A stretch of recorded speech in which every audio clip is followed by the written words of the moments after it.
100% fees రాయితీతో AI నేర్చుకోవాలనుకుంటున్నారా? Attend quality thought gen AI test 2025. Rajahmundry centre జరగానే అప్పట్లో కంబైన్డ్ ఏపీలో అదొక పెద్ద సెన్సేషన్ జైలు.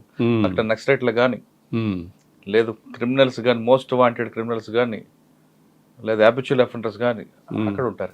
నక్సలైట్ బ్లాక్ సెపరేట్గా ఉండేది రాజమండ్రి సెంటర్ జైల్లో. తర్వాత సెపరేట్గా కన్ఫైన్మెంట్కి వేరే సెల్స్ కూడా ఉండే. మాకు అప్పుడు వచ్చిన సూపరింటెండెంట్ గారు ఆ సెపరేట్ సెల్స్ పనిష్మెంట్ సెల్స్ కూడా తీసేసి వీళ్ళందరూ కూడా జనజీవన సమితిలోనే కలిసిపోవాలని నక్సలైట్ బ్లాక్ కూడా తీసేసి మామూలుగా చేసేసాడు ఆయన. అందరూ కలిపే ఉండాలని పెట్టాడు. వాళ్ళకి సెపరేట్ ఏంటి, సెపరేట్ ఫుడ్ ఏంటి అదేం లేదు, అందరూ కలిసే ఉండాలని అన్నాడు. అట్లా ఎవరండి అప్పుడు? రాధాకృష్ణ శెట్టి. కాదండి, నక్సలైట్లు ఎవరు ఉండేవారు మీ దగ్గర? నక్సలైట్లు పేర్లు మర్చిపోయానండి. అంటే వాళ్ళు ఏమైనా ఇబ్బంది పెట్టేవారా? అంటే వాళ్ళు ఎక్కువగా హక్కుల కోసం పోరాడతారు. వాళ్ళు హక్కుల కోసం పోరాడేది ఏమన్నా సాయంత్రం 6 దాకా కొంచెం బయట ఉండాలని చూస్తారు. వెళ్ళిపోయేటప్పుడు లాల్ సలాం వల్ల లాకప్కి వెళ్తారు. అంతకుమించి వాళ్ళది ఏం లేదు. వార్తలు వినేవాళ్ళు అప్పట్లో. ఆల్ ఇండియా రేడియోలో వచ్చే వార్తలు వినేసి ఆ వార్తలు అయిపోయిన తర్వాత లోపల లాకప్కి వెళ్ళేవాడు. కానీ ఎప్పుడు మీకు ఇబ్బంది పెట్టలేదు? ఎప్పుడు ప్రాబ్లమేటిక్ పెట్టలేదు. అక్కడ ఎవరైనా ట్రబుల్ మాంగర్ ఉన్నారా? రాజమండ్రి సెంటర్ జైల్లో మాకు ఎవరు ట్రబుల్ మాంగర్ లేరు. అయినా అప్పుడు నేను ఎస్ఐ క్యాడర్, సూపరింటెండెంట్ క్యాడర్ వేరే ఉంటారు కాబట్టి నేను ఒక ఎస్ఐ క్యాడర్ అక్కడ. రోజుకి ఎన్ని రౌండ్స్ చేస్తారండి మీరు లోపలండి? ఉదయం అల్లాకి ఇంకోసారి వెళ్తారు. అసలు సాధారణంగా జైలు నిబంధనల ప్రకారం ఎన్ని గంటలకు ఓపెన్ చేస్తారు, ఎన్ని గంటలకు క్లోజ్ చేస్తారు? బిఫోర్ 6 అండి. బిఫోర్ 6 5:40 కల్లా మేమంతా స్టాఫ్ అందరూ అక్కడికి వెళ్ళాలి. మేము వెళ్ళిన తర్వాతే అక్కడ ఓపెన్ చేస్తారు. లోపల నైట్ డ్యూటీ వాళ్ళు ఉంటారు, కానీ ఆఫీసర్ వచ్చిన తర్వాతే ఓపెన్ చేస్తారు. అన్లెస్ అదర్వైజ్ ఆఫీసర్ రాకపోతే ఓపెన్ చేయకూడదు. అందుకని స్ట్రిక్ట్గా సూర్యోదయానికి ముందే ఓపెన్ చేస్తారు. సూర్యోదయానికి ముందే ఓపెన్ చేస్తారు. ఓపెన్ చేసిన తర్వాత వాళ్ళ కార్యక్రమం ఏముంటాయి? సూర్యోదయం ముందే ఓపెన్ చేసిన తర్వాత వంట చేసేవాళ్ళు వంటకి వెళ్ళిపోతారు.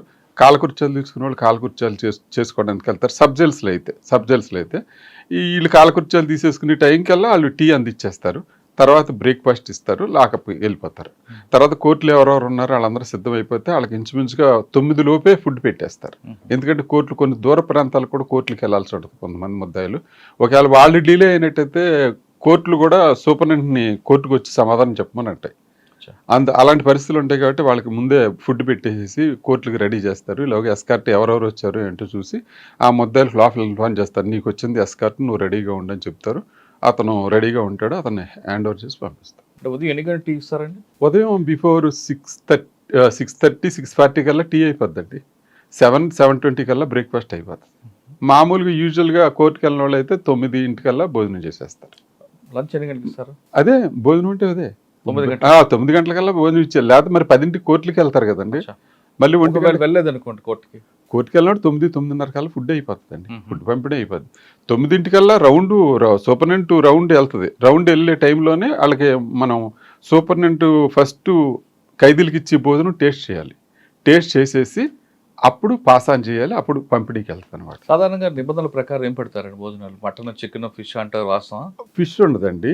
మేము ఉన్నప్పుడు మటను ఫస్ట్ అయితే మేము సర్వీస్లో జాయిన్ అయినప్పుడు ఓన్లీ మటనే ఉండేది. తర్వాత అసలు మా ఆఫీసర్స్ దాని మీద చాలా శ్రద్ధ తీసుకున్నారంటే, ఎంత శ్రద్ధ తీసుకున్నారంటే బయట ప్రపంచానికి కూడా తెలియదు. ఒక రకంగా చెప్పాలంటే సన్ఫ్లవర్ మేము కొనే సన్ఫ్లవర్ ఆయిల్ కల్తీ దొరుకుద్ది, ఖైదీలకి అనారోగ్యం జరుగుద్దని అనంతపురం జైల్లో గ్రౌండ్ నట్ ఆయిల్ మిషనరీ పెట్టారు. అప్పటికప్పుడు డీజీగా డెసిషన్ తీసుకుని 35 లక్షల రూపాయలు పెట్టి మెషిన్ పెట్టి గ్రౌండ్ నట్ ఆయిల్ ఆడిచ్చి రాష్ట్రం అంతా సప్లై చేయడానికి పెట్టారు. ఎందుకంటే ఫస్ట్ మేము 15 kgs టిన్స్ కొనేవాళ్ళం, అగ్మార్క్ చూసేవాళ్ళం. వాటిలో అడల్ట్రేషన్ జరుగుద్దని మళ్ళీ 1 లీటర్ పోచెస్ తీసుకునేవాళ్ళం. 1 లీటర్ పోచెస్ అయితే అడల్ట్రేషన్ ఉండదని. దాని తర్వాత ఫెడ్కా నుంచి తీసుకోవాలని చూసాం. ఫెడ్కా నుంచి తీసుకుంటే అది కూడా కొంచెం పేపర్లో దాని మీద కూడా కొంచెం సరిగ్గా జరగట్లేదని వచ్చింది. దాని తర్వాత అది కూడా మానేసి సొంతంగా మిల్లు పెట్టి వీళ్ళకి మంచి ఆయిల్ పంపించాలి, ఎందుకంటే అనారోగ్యం జరగకూడదని. అందుకని సాధారణంగా ఉదయం నుండి వారం రోజులు మెనూ ఉంటుంది కదా. మెనూ ఏం చెప్తారు? సోమవారం ఏంటి, మంగళవారం ఏంటి, బుధవారం ఏంటి? సోమవారం కందిపప్పు అండి, మంగళవారం శనగపప్పు, బుధవారం పెసరపప్పు, అట్లా 3 పప్పులు రొటేషన్ ఉంది. మళ్ళీ గురువారం, శుక్రవారం, శనివారం అట్లా మళ్ళీ రొటేషన్ అవుతుంది. ఒక సండే ఏమో ఫస్ట్లో నేను సర్వీస్లో జాయిన్ అయినప్పుడు మటన్ ఒకటే పెట్టేవాళ్ళు, చికెన్ ఉండేది కాదు. తర్వాత మటన్ వల్ల మళ్ళీ కొలెస్ట్రాల్ పెరిగి మళ్ళీ వీళ్ళ ఆరోగ్యం దెబ్బతిని హార్ట్ అటాక్లు వస్తున్నాయని వీళ్ళందరూ కూడా డిసైడ్ చేసుకుని ఒక వారం మటన్, ఒక వారం చికెన్ పెడుతున్నారు. వాళ్ళు ఎప్పుడు ఇస్తారండి? స్వీట్స్ కానీ పాలు అంటే స్పెషల్ డైట్ కింద ఎవరికైనా టీబీ రోగులు కానీ వాళ్ళకి కానీ ఇస్తారు, అంతేగాని పాలు స్పెసిఫిక్గా ఖైదీలకు ఇవ్వరు. అనారోగ్యం కలిగి డాక్టర్ రికమెండ్ చేస్తే కోడిగుడ్డు కోడిగుడ్డు మెనూలు తర్వాత ఏం చేశారంటే బుధవారం కోడిగుడ్డు మెనూలో చేంజ్ చేశారు. మేము సర్వీస్లో ఉన్నప్పుడు లేదు కోడిగుడ్డు, తర్వాతే మెనూలో ఇంప్లిమెంట్ చేశారు. ఈ డైరెక్టర్ జనరల్ ఆఫ్ ప్రెజెన్స్ చాలా వరకు కూడా చాలా ఆలోచన చేసి తరతరాల నుంచి ఉన్న బ్రిటిష్ వాళ్ళ దగ్గర నుంచి ఉన్న మెనూని మార్చుకుంటా ఒక్కొక్క ఆఫీసరు జైలు ఇన్ఫ్రాస్ట్రక్చర్ మార్చడానికి అయితే చలపల్లి జైలు ఎంవి కృష్ణారావు గారి దగ్గర ఉండి దాన్ని అంతా ప్లాన్ చేసి ఇంత జైలు ఎలా ఉండాలని ఆయన కళల రూపం అది చల్లపల్లి జైలు. స్వీట్స్ ఎప్పుడు ఇస్తారండి? స్వీట్స్ ఫెస్టివల్స్కి ఇస్తారండి. ఫెస్టివల్స్కి ఇస్తారు. ప్రిస్క్రైబ్డ్ ఫెస్టివల్ ఉంటుంది. ఆ ఫెస్టివల్లో 200 గ్రాములు లడ్డు తయారు చేసి ఇస్తారు. కానీ బయట నుంచి ఫుడ్ తెచ్చుకోవచ్చు, డబ్బులు ఇస్తే బిర్యానీ కూడా దొరుకుతుంది అంటారు, వాస్తవం? లేదండి, ఎట్లా చేస్తారు, ఎట్లా అవుతుంది? ఎన్నో దాటి లోపలికి వెళ్ళాలి. ఎదర మెయిన్ గేట్ ఉంటుంది, తర్వాత వార్డు లోపల గేట్ ఉంటుంది. ఇన్ని చెకింగ్లో ఎక్కడా లోపల లేకోకుండా ఉండకుండా ఫైనల్గా చేరదు. కానీ కొంతమంది ఖైదీలకి అంటే ఆ యూటీ ప్రిజనర్స్ కూడా వాళ్ళ వంట వాళ్ళే చేసుకోవచ్చు. లేదండి, అలాంటివన్నీ పాత రోజులు, పాత జమానా. అసలు ఇప్పుడు అలాంటి ఎక్కడో కొంతమంది సెలబ్రిటీస్ వచ్చారనుకోండి, నేను జైలు ఫుడ్ తినమంటే అప్పుడు ఏం చేస్తారు? జైలు ఫుడ్ తిన్ను అని అనటానికి ఏం ఉండదండి. అక్కడ ఏముండదు, అందరితో పాటు కామన్ గానే ఫుడ్ తినాలి. అన్లెస్ అదర్వైజ్ కోర్టు నుంచి ఏదైనా ఆర్డర్ తెచ్చుకుంటే ఆ ఫుడ్ ఎలా చేస్తారు? అంటే ఎవరు కోర్టు నుంచి ఆర్డర్ ఎవరికి ఇస్తారు? జగన్మోహన్ రెడ్డి ఉన్నారు ఎక్స్ సీఎం, ఆయన కోర్టు నుంచి ఇంటి నుంచి ఫుడ్ తెచ్చుకోవడానికి ఆర్డర్ తెచ్చుకున్నాడు, తీసుకుంటాడు అంతే. అంటే కోర్టు ఆర్డర్ ఇస్తే కోర్టు ఆర్డర్ ఇవ్వాలి. అంటే జైల్లోనే వండుతారా లేదా బయట నుంచి తెప్పించు? వాళ్ళకి బయట నుంచి అవుట్ సైడ్ ఫుడ్ అలౌ చేశారండి. Court order.